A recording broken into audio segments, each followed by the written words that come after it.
Hey everybody, I'm Nicole. I'm Lindsay. And I'm Sarah, and together we're the co-founders of Whale Tales, a living library of cetacean stories. Today we are, unsurprisingly, chatting all about orcas. So sit back and enjoy as we dive right in.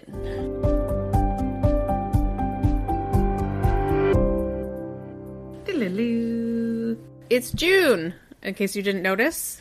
And which means, of course, it's Orca Action Month. Hooray! Hooray! So, yes, we're talking about orcas, but specifically we're diving into a little topic you may have heard us discuss maybe a bit before. Maybe somebody made memes about it a couple weeks ago and it was amazing. The greatest thing that's ever come from a fan of our podcast. Yes, I never thought that we would get memes made for us or about things that we talked about, but delightful. Yeah. Thank you so much. So much.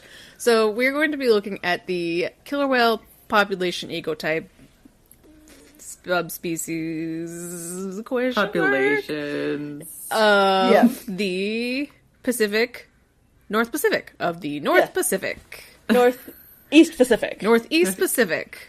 Yes. Mostly. See, it's hard to define, which brings us to Nicole's 3 ranty disclaimers. Number 1, and I won't go into it because all of you who have been with us for any amount of time, including last month, have heard us go on and on and on. Species is a stupid definition and it's stupid and it doesn't mean anything. Unless they do what we want and then it means everything. But they don't, so it doesn't mean anything and it's stupid. And if this is your first ever Whale Tales podcast, welcome. We are unhinged. Yes. And we're so glad that you're here with us. Mostly we're just confused about why some whales have many species and killer whales are one species. Yes, that's the short form. Exactly. Yeah. But we're really happy that you're here and we really love whales and normally we're very nice and not ranty. Second disclaimer is actually just the disclaimer that I, especially, maybe, and possibly everyone, will have some strong feelings about how silly, or for a more scientific term, unregulated terminology is when it comes to these populations. Which brings me to my third disclaimer of rantiness, which is that the terms, specifically the ecotype terms that we're about to get into, so resident, bigs / transient, and offshore, they are widely, and wildly, both actually, overused, and it oversimplifies what's going on with orcas in the North Pacific, and specifically the Eastern North Pacific, and it makes researching orca populations in the Eastern North Pacific insanely hard. Yes. Hated preparing for today's episode. Is that the attitude we're going for? I know, and I love orcas so much, and I think our listeners know that. It's just really frustrating, and that's kind of the point of why we're here and why we chose this as our topic for this month's podcast, because if we 3 very well educated on this topic women struggle to the point that I threw my phone.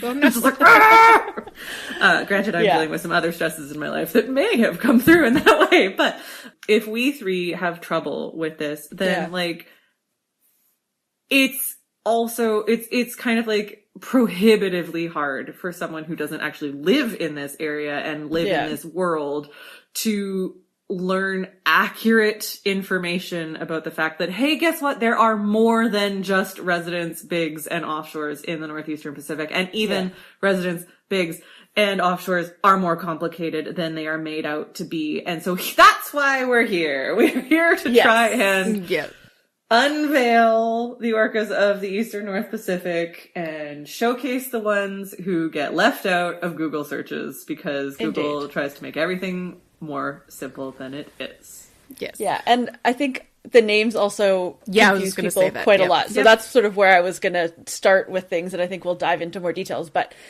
here, as we've talked about, we've got sort of 3 groups that then have subgroups. I don't even know where the line between ecotype population groups. Yep.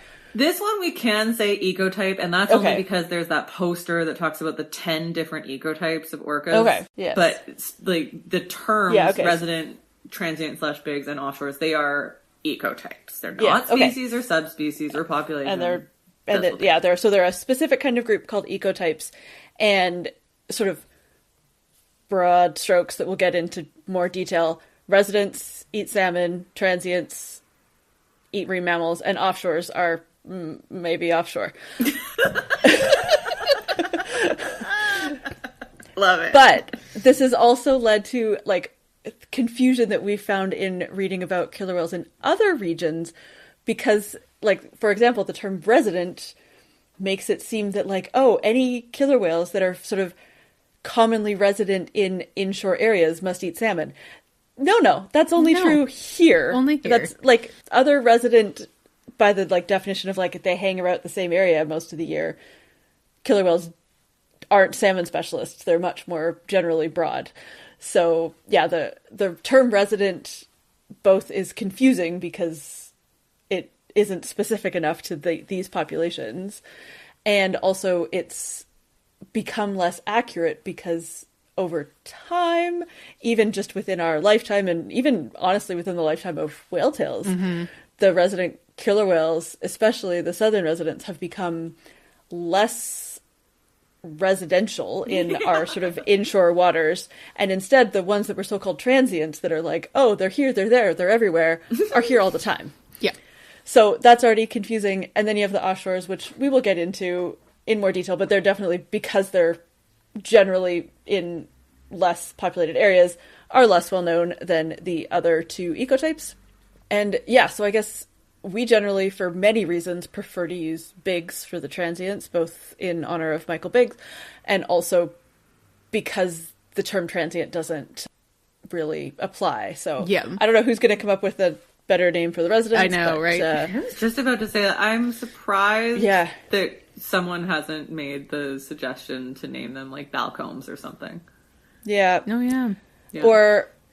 Or just something about their salmon dependency. Yep. Really tie them to salmon. Yeah, I think because that would be less confusing for all of the other ones, especially because here, and we'll get into how it's not actually that simple at all, because we also think about here as when we're talking about these 3, even though offshores, we're thinking about northeast Pacific, Salish Sea. Oh yeah. In Alaska, and then when it gets, as we move more south, it gets way more complicated, as we're about to get into. Yes. But if you think about these 3, which are the ones that everybody knows, and it's so easy to define because they're in 3 nice buckets of food and eye patches and teeth. They're very distinctual, almost they're species. But anyway, but you can't put any other ecotypes or populations around the world into these buckets, which I think makes it more confusing because these are the most well-known ones. So they're Atlantic. Oh, there's 2 types, but no, there's actually not 2 types, and they don't really whatever. Yeah. The 4 or 5 types of Antarctic, but also they're not always in the Antarctic. They're in Australia, and they all eat the same things sometimes. Well, especially and the Biggs killer whales that we have here, I think that's the sort of feeding strategy that's possibly most common around the world. Yeah, all over the world, of eating mammals. And then there's a ton of them, and these guys only eat mammals, but the whales in Australia, which I believe are type A's that they see the most in WA, eat mammals, but they also eat tons of squid. They love to eat squid. So what is that about? And then when you see the southern ecotypes further north, around in the Caribbean, or not in the Caribbean, that's not the equator, in the Caribbean, Galapagos, or in the Galapagos, all of those, those are Antarctic ecotypes, but they're not in Antarctica. Anyway, we all need to rename them, and everything's a mess. And we're just about to dive into how much more messier that is. Okay, here we go. Let's start at the very beginning with the ones that we know good place to start. The most about. Yes. Resident orcas can be divided into 3 distinct communities: Southern Alaska, Northern, and Southern. Not to be confused. Southern Alaska, comma, Yes. Northern, comma, Southern, comma, Yes. period. Already confusing. So confusing. Yes. Southern Alaskan resident orcas are distributed from southeastern Alaska to the Kodiak Archipelago and number over 700 individuals. These whales consist of 2 interbreeding clans, distinguished by acoustic calls and whose ranges overlap. Cool. The Okay. northern, easy. They're up at the top. Don't But they're interact called with most. Southeastern. Well, They're called Southern. Yeah, Southern Alaskan. Yeah. Southern Alaskan. Okay. But there's nobody else above them. No. In terms of resident killer whales. Yeah. Yeah. Yep. Northern resident killer whales. We know this one. This is an easy Yes. one. Lives in the coastal and inland waters from southeastern Alaska, who knows, to Vancouver Island. It consists of 3 clans and 16 pods and number over 300 orcas total. The southern resident killer whales. Heard of them? Southern resident killer whales generally inhabit the inland waters of southern British Columbia and Washington, but can be found on the outer waters of Vancouver Island, Washington, Oregon, and California. They consist of 1 clan and 3 pods and number between 73 and 74, depending on what day it is, and are listed as endangered. And I don't mean to be trib about 73, 74. I honestly cannot remember at this very moment. And it might have changed by the time this episode comes out. Yeah. Yeah. Okay. So one thing that is sort of common between all 3 of those different communities or populations, whatever word you want to insert there of the residents, is that they do all eat salmon, as Sarah said, and they do all have a very predictable family structure. Yeah. Very matrilineal. Exactly. So offspring stay with their mothers, who are staying with their mothers, who are staying with their mothers, and so on and so on and so forth. And so you have the oldest matriarchs and all of her descendants. Now, for a very long time, including most of my life growing up learning about orcas, it was thought that residents were the only ones who did that. But things are more complicated. Yay! So the next ecotype that Sarah mentioned, the bigs/transients, which we're going to just call bigs from here on, they are usually, again, this is kind of changing as we learn, but found in smaller groups than the residents. This is especially true for the northern resident and southern Alaskan resident communities, which are usually found in like very, very large groups. Like their pods travel together and their pods are, 20 plus whales at a time. Mm-hmm. It's not unheard of to see 20 plus bigs at a time, but it's usually a smaller group than that. Mm-hmm. And as it turns out, there are different communities, or the paper that I was looking at was calling these groups of bigs stocks, but there are different kind of like non-breeding together.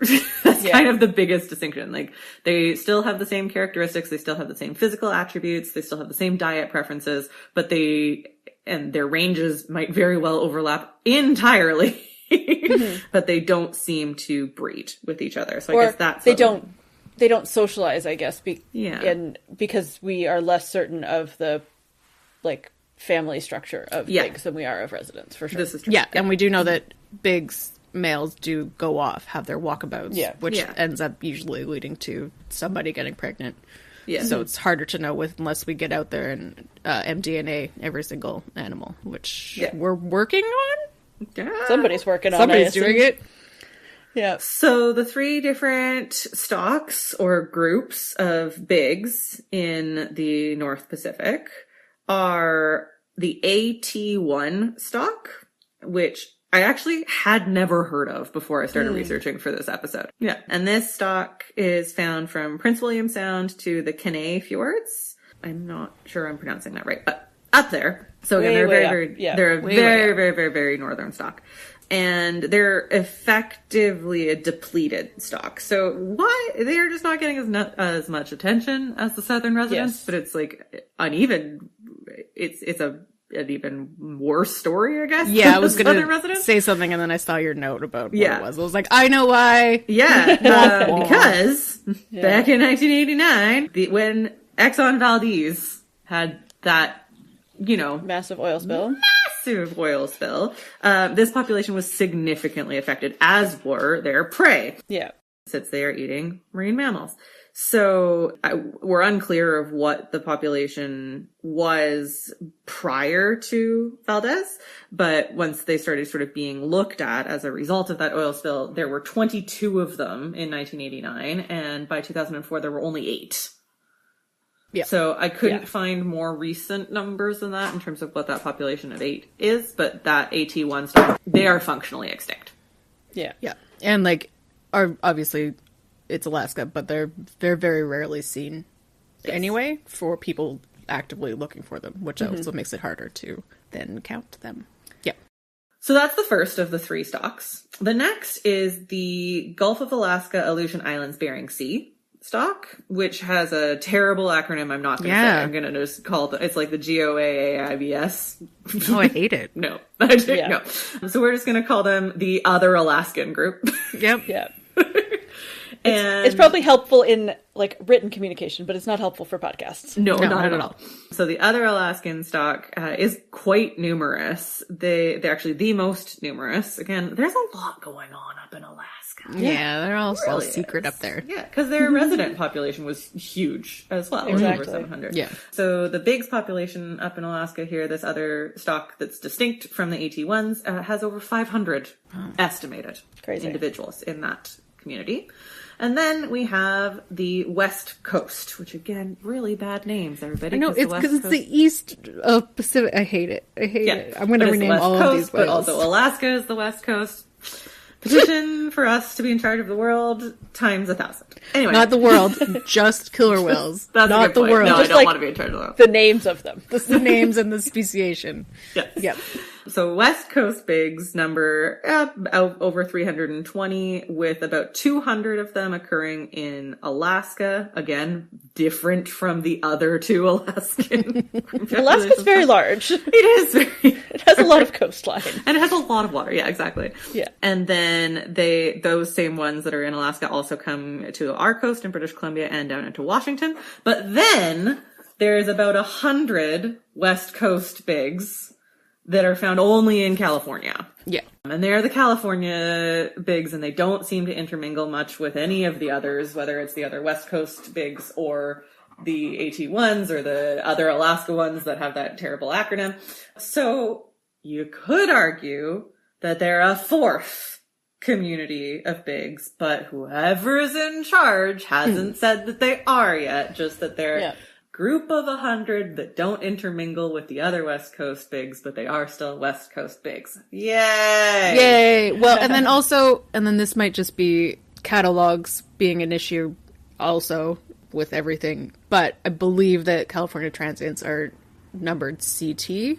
Yes. And then the number as opposed to West Coast transients, or the ones that we know, T123A, all of those guys. But I'm assuming the AT1s are AT, and then the other stupid one, long acronym, are also T's. Yeah. So it's not confused. Great. And then so there's 2 Captain Hooks, because also transients have the big dorsals, and then they flop a little bit. So I've had multiple times when I've shared a story about Captain Hook from Alaska, and people have been like, that's not his number. And I'm like, no, there's 2. Yeah. we need to, again, have us be in charge, and we'll rename everybody, and it'll be great and fine. Amazing. Okay, so the third main group that's found in sort of our region of the North Pacific are the offshores. They were discovered in 1988, so very recent, when a humpback researcher was out, looking at humpbacks in the open water, and then there were killer whales. So, as their name suggests, they travel far from shore, and they eat primarily schooling fish. We don't know a ton about them because they're so far offshore, but they have been observed with scarred and nicked dorsal fins, similar to the mammal hunting transients. So it might be that they also eat mammals and sharks. Yes, They probably eat their teeth. Whatever. Yeah, and their teeth are quite worn down, so they thought that of the individuals that we found, again, because they're very far offshore, we don't find that many individuals. They have been mostly encountered off of the west coast of Vancouver Island and up north of that near Haida Gwaii. They typically congregate in relatively large groups of 20 to 75, but there have been occasional sightings of up to 200. Wow. We Bonkers. don't know much about them. Again, offshore, not where the people are. So we don't know a lot about their habits or anything really about their behavior, but they are genetically distinct from residents and from transients. They also appear to be generally smaller than the others, and the females are characterized by having dorsal fin tips that are rounded rather than pointy. And they have been spotted at least as far south as Monterey Bay in California, which is crazy. A lot of sharks down there. There's a lot of ocean between here and there too. True. So I but feel like there's also a lot of sharks between here and there. Maybe they're just eating their way to California. Have a little buffet. Yeah. Yeah. But, there also could be very plentiful between here and Monterey. Yeah, we just don't know. Haven't gotten Because there there's yet. a lot of ocean over there. It's like when El Pod shows up in Monterey and we're like, how'd you get down there? What are you doing down there? Why And they're didn't like, anyone we see don't you?" know. Yeah, nobody saw you between here and there. Well, also, as we discovered last year, Sarah, Oregon has no boats. It's true. So- I was going to say that. So We that's saw, like, probably 4 why boats. we missed them. There's no giant island with a bunch of mountains in between it and open ocean. That's why it doesn't have boats. Because it's Yeah, it dangerous has to boats. go They're out just- there. They're just really far out. Yeah. But yeah, so it's very easy for El Pod to be like, sneaky sneak, hello, we're in Monterey. Because Oregon doesn't have any boats. So Cue everyone who listens to us from Oregon being like, I have a boat. well, we didn't see it, and we were in one small part of Oregon, so therefore know. There are no boats. Therefore, no we know boats. everything. Okay. Okay. Speaking of the west coast of, also known as Eastern North Pacific Ocean, who is I in know, charge Lizzie, of directions are hard. maps? That guy Yeah. came up with all of this kind of naming conventions. Anyway, The Mercator? yeah, Mercator, that's the one. But you may be wondering, what about all the rest of the Pacific? Hey! On the western North Pacific, not to be confused with the west coast of North America, there are separate fish-eating and mammal-eating orca communities that exist off the coast of Russia, Far East, and Hokkaido, Japan. Russian orcas are commonly seen around the Kamchatka Peninsula and Commander Islands. Over 2,000 individual resident-like orcas and 130 transient-like orcas have been identified off of Russia. So what that means is the fish-eating ones. Fish-eating. Yeah. There's and over the- 2,000, and the mammal-eating, there's less. Oh, But okay. also, they could be... There But- could be overlap, and who the heck knows? Yeah, exactly. Like they, do their resident fish eating ones exclusively basically eat salmon, or do they? Is that just what they've been seed eating? Who knows? Also, for reasons that we're not equipped to get into in this podcast, it's quite hard to study orcas in Russian waters. Yes. Or maybe people in Russia are studying orcas in Russian but they're waters, just but they're telling not us. telling us about it. Yeah. So are those ones the ones that are in Japan? Yes. Okay. I didn't know if they were just Yeah, sorry, that was bad writing on my part. It's from Russia to Japan. from Russia to Japan. Yeah. Okay, but they're called Russian orcas Yes. just colloquially. Yeah. Or- And again, this is also another bias that comes in. All of this research is English-speaking research that I am searching from a Canadian-based computer with Canadian-based research algorithms. So who knows? Maybe there is a population of Japanese orcas that's distinct from the Russian and distinct from all the others. We actually have listeners from all over the world. And so if you are listening from Japan, hi, you're awesome. Thanks so much. Are there orcas there that we just can't learn about because all of this is confusing and hard, and then when you add in different languages and it's just even harder. Yeah, please tell us about them because we love to nerd out about these things and then get mad about it. But we won't get mad at you because you don't make you. decisions. But yeah, for some reference, if you don't have a map handy, Hokkaido is I don't know if it's the big island at the north end of Japan that's right next to Russia. Right, So it's not really that far of a range. It's right off the sort of southeast coast of Russia. Yeah. Sometimes I just get confused about how Russia and Asia work, but mainly it's because Russia's so big that I just forget. We're like, that can't be correct, but it is because it's so big. It is. Yeah. Okay, so we've covered various types of residents, various types of bigs, one type of offshore, and the Russian ones. But guess what? There's also a group of, and this is why we sometimes have an explicit rating on our podcast, I can't think of anything better to call them than the who the fuck knows ones. Because there are at least 195 individual orcas, which means they've been cataloged based on their dorsal fin and saddle patch, that are found in the eastern tropical Pacific, but still technically north, because this episode is not touching the southern hemisphere and it's not touching the Atlantic. That's way too messy. Yeah. And so they range anywhere from Baja California down through the Gulf of California into South America, which I guess is crossing the equator. But then they also go out towards Hawaii and have been seen in the Galapagos. So it's like, it's in the tropics. It's somewhat southern, but. And they also do come up to California, I Yes. think San Diego, Yeah. which is not that far from Baja, and eat all the dolphins in spectacular fashions. Yep. Yep. And, as the name that I've coined suggests, who the fuck knows who they are? Mammal eating, but also like, I think, do they eat rays? I've seen them things. Maybe I'm thinking of somebody else the that's Galapagos also in. ones do. Yeah, And they eat right? penguins. Yep. Because they're there. Yeah. So. And they might be one of the Antarctic types, but they also might not be. Yeah, the like who fuck knows? Especially This if is you're why in the we should be in Galapagos charge and of then you're naming like, them. oh no, I'm in the southern hemisphere. Does that mean I'm a type A now? Like, I don't know. What happens? Does my eye patch shrink automatically? Like, yeah. Yeah. I don't know. What happens if I accidentally eat a turtle? Does my all of a sudden in New Zealand? But also New Zealand's are one of the 5 Antarctic types. So what is that? Oh my god. That's why we're stopping there. We're stopping at the tropical Pacific and we're not going any lower today. Anyway, what an exciting mess. But they're, I was going to say adorable, but which is, I guess, true. Mm-hmm. Adorable killing machines. We love them. Yes. We love them We do so. love them. Yeah. Okay. Before we continue with the rest of whatever this is, we want to take a moment to tell you about how you can support us continuing to make messes like this. And also everything else we do at Whale Tales, which is less messy most of the time. Most of the time. You can join us by becoming a patron at patreon.com/whaletales. You can join for $1 a month at the porpoise level, $5 a month at the dolphin level, or $10 a month at the whale level. And each level comes with a variety of perks, including polls, thank you postcards, access to extra interviews or extended interviews or stories that our guests share that don't make it onto the pod. And you can produce your own Fun Flipper fact segment of the pod. And we also have 2 other podcasts that are just as messy as this one.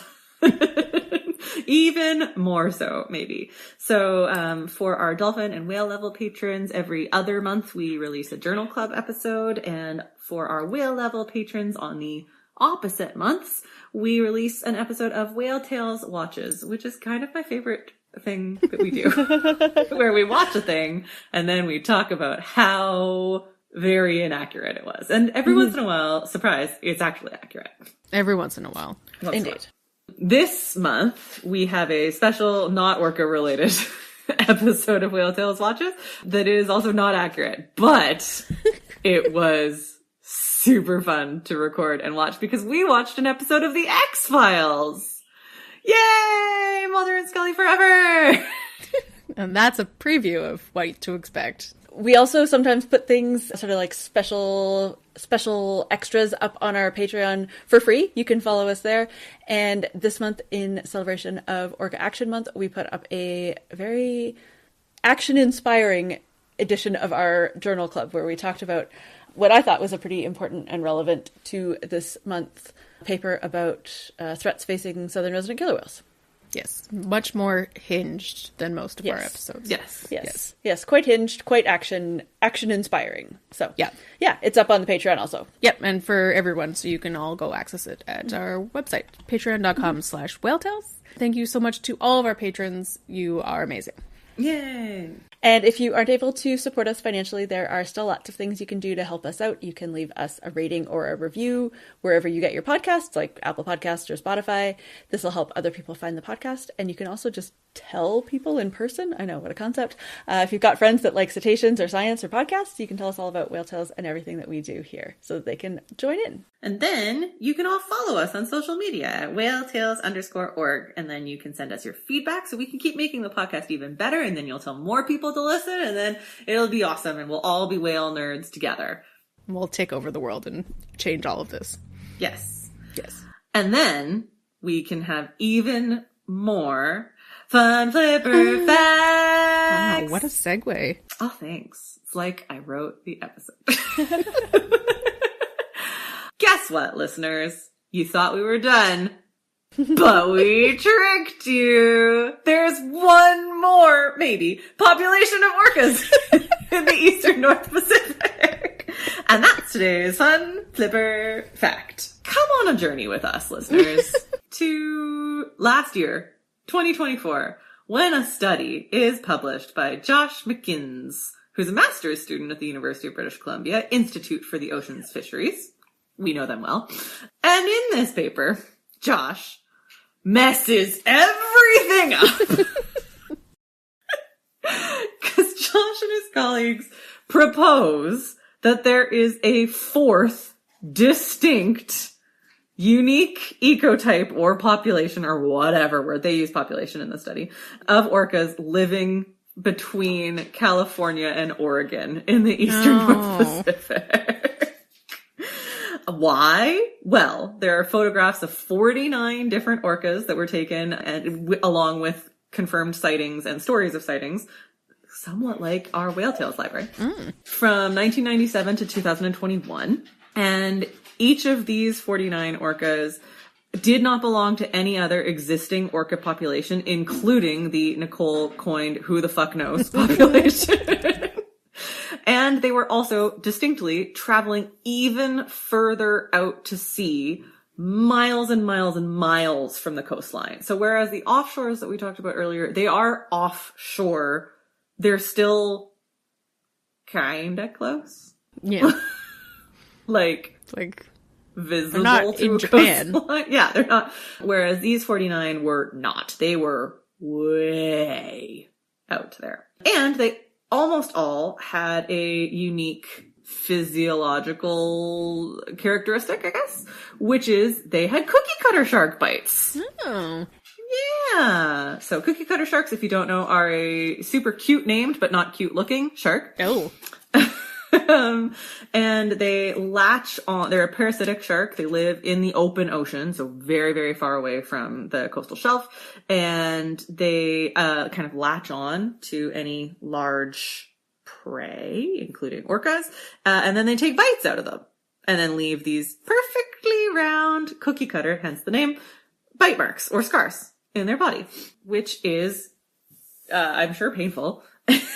Mm-hmm. But kind of, I don't know why, but I think cookie cutter sharks are cute every time I hear the name. Well, it doesn't help that there's a really cute Christmas comic of cookie cutter sharks making Christmas cookies. It's true. So that, yeah. Yes. Anyway. So one of the first encounters that researchers were looking at with this pod of what's called oceanic killer whales in Josh's paper, they observed a large group taking on 9 adult sperm whales. Jesus. Yeah. Sperm whales, big, also teeth. Yeah. And 9 of them? Holy. They did actually eventually successfully prey on one. And it was the first time that killer whales, I know, had been reported attacking sperm whales on the west coast. They've also been seen attacking northern elephant seals, also really big. Not as big as a sperm whale, but still like big. Yeah. And pygmy sperm whales, Rizzo's dolphins, and also a leatherback turtle. Also big. Not also compared to sperm whales, but bigger than the other turtles. Yep. That's bonkers. So if you want to read the paper, unfortunately, I couldn't find a copy of it for free, but we will include sort of like the title of the paper. And then there's a really great article on phys.org that kind of summarizes Josh and everybody's work. And he's just going around making life more complicated. But also it's cool. It is cool. Yeah. Yeah. So that's your fun flipper fact. Amazing. But complicated. Yes. If we can just get everybody to line up in a row and they can all get tags. You just ask them, what do you like to eat? What should we call you? You can sort it all out. Maybe. Yeah. Probably. It should be Probably. fine. That Totally sounds like simple. something they would do, right? Yeah, for sure. Okay. And they'd all get along great, I'm sure. It'll be delightful. Okay, now it's time for Whale Tale. And it's Orca Month, so you know what the species is going to be, but surprise! It's Atlantic orcas. Woohoo! Yay. From our great friend and storyteller, Dr. Elizabeth Swanborn. Oh. Hello, everyone. I'm Elizabeth Swanborn, a Pacific Northwest-based biology professor and cetacean researcher. I study group life and other aspects of behavioral ecology in longfin pilot whales off of Canada's east coast. But today, I want to tell you a different story about a very unexpected encounter that took place in a large submarine canyon known as the Gully. The Gully lies about 100 nautical miles offshore of Nova Scotia. Before I go further, I'll note that this research survey was conducted under permits from Fisheries and Oceans Canada. It was the summer of 2024, and we were midway through a research expedition aboard the sailing vessel Balena, hoping, like many times before, to find and study the northern bottlenose whales that call this canyon home. As anyone who works at sea knows, the weather can be fickle, and she wasn't particularly kind to us on this trip. We already had weathered one storm behind Sable Island, then ran back to shore and tucked into the port of Canso to wait out another. We weren't even sure if we'd make it back offshore, and the Gully seemed further away with each forecast update. Eventually, we did make it back out there, and that's when things got interesting. We had a decent first day of weather for northern bottlenose whale research, but it did not last, and we all went to sleep that night knowing that things were expected to get a little bit hairy the next day. The sun rose. It was the end of June, my birthday, in fact. I wrote in my journal that morning, "It was the best of days, it was the worst of days." I think that really encapsulates the highs and lows quite well. The winds were rising again, another gale forecasted for that evening, but we were determined to make the most of that pre-storm lull. Shortly after breakfast, a group of longfin pilot whales appeared, around 40 individuals in total, socializing and slicing through the seas around us. What a birthday gift. That magical, brief encounter was suddenly interrupted by a worrying sound from the boat. Something you never want to hear when you're that far offshore. A maintenance issue. We'll leave the details for another story. Thankfully, it was one that could be solved fairly easily. With the crisis averted, and our cortisol levels dropping once again, we resumed the survey in the last part of the marginally good weather. Bottlenose whale sightings were a little bit leaner that day. The conditions weren't great, but I stayed optimistic. Ironically, it was while sitting in the cockpit during my watch that the real surprise surfaced. One of my crewmates had asked me for the lyrics to the Gully Shanty, a sea shanty we'd written back in 2021 that I've introduced on this podcast before during a story on northern bottlenose whales. I had just finished reciting it when I spotted a dorsal fin out of the corner of my eye. I remember thinking, what kind of dolphin is that now? But within seconds I saw it, the unmistakable white eye patch of an orca. And I'll admit, I made a bit of a ruckus, a pretty loud one. I think everyone on Balena immediately knew there were orcas in the area. It's the nice thing about being a marine biologist is each time we see whales, it's just as special as the very first time we did. We love what we do.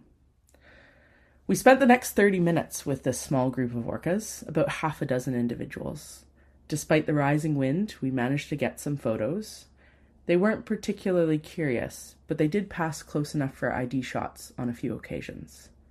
What struck me the most, as someone who has seen many orcas in other parts of the world, was just how variable some of their markings and other characteristics were. One had a strikingly small eye patch, whereas the rest appeared to be fairly average in size. Others had wide, stout dorsal fins, while the remainder had far narrower ones. Certainly more variation than I expected, especially in a small group. But in talking to those who work with North Atlantic orcas, I later learned that this is not unusual in certain populations. Eventually, we let them drift away through the waves, spotting a few other species before the winds once again picked up. I grabbed a quick nap. We were in for another rough couple of days. Before the storm really took hold, I woke up to the smell of baking. Here, amidst the rising winds, my crewmates had made me a birthday cake. There was some joking about slipping gravel into the cake itself. As the sun neared the horizon, we spotted a few more bottlenose whales, and then once again, those distinctive dorsal fins on the horizon. The orcas had returned. We saw them not only once, but twice in the same day, without trying to look for them or stay with them. This time, they were feeding, surrounded by birds, spy hopping, showing other surface active behaviors as the sea darkened and the swells grew. We watched for a while.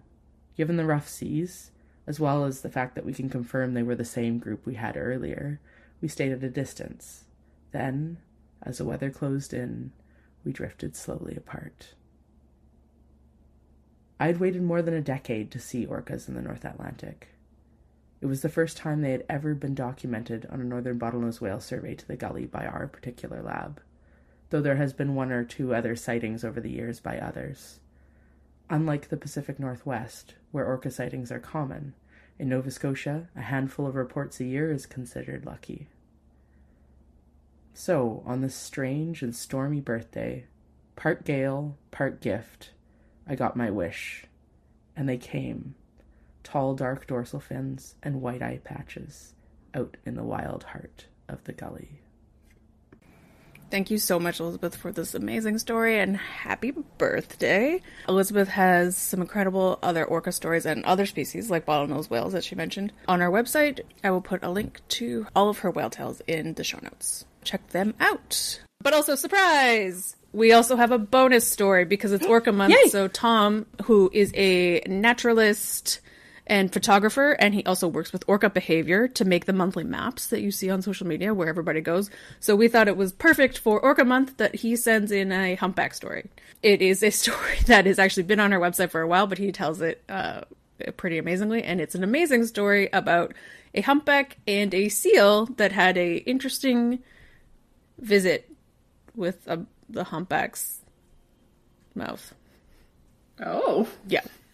Whoa. Anyway, that will be up on our Patreon for all levels of Patreon, not free, but you can access it at the $1 or $5 or $10. Check it out, and we also have some other stories from podcasts of yore up there if you want to take a listen. Yay. Amazing. Before we leave you for this delightful Orca Action Month, we wanted to leave you with some thoughts about the kinds of actions that you might take. In addition to being June, it's also almost July, because that's how calendars work. Anyways, July is also known as Plastic Free July, and we are big fans of doing what you can with reason in a sustainable for you way to be more sustainable through your whole life, not just in the month of July, or not just doing something extreme and then not being able to keep it up. So we wanted to give you a few ideas. So first of all, produce bags. You probably have seen them. You might have reusable produce bags. You can put more than just produce in them. Going to the coffee shop and getting a muffin, ask them to put it in your produce bag. Getting a sandwich that they would otherwise wrap up in, I don't know what they wrap up sandwiches in these days. I haven't bought a sandwich in a very long time. Ask them to put it in your produce bag.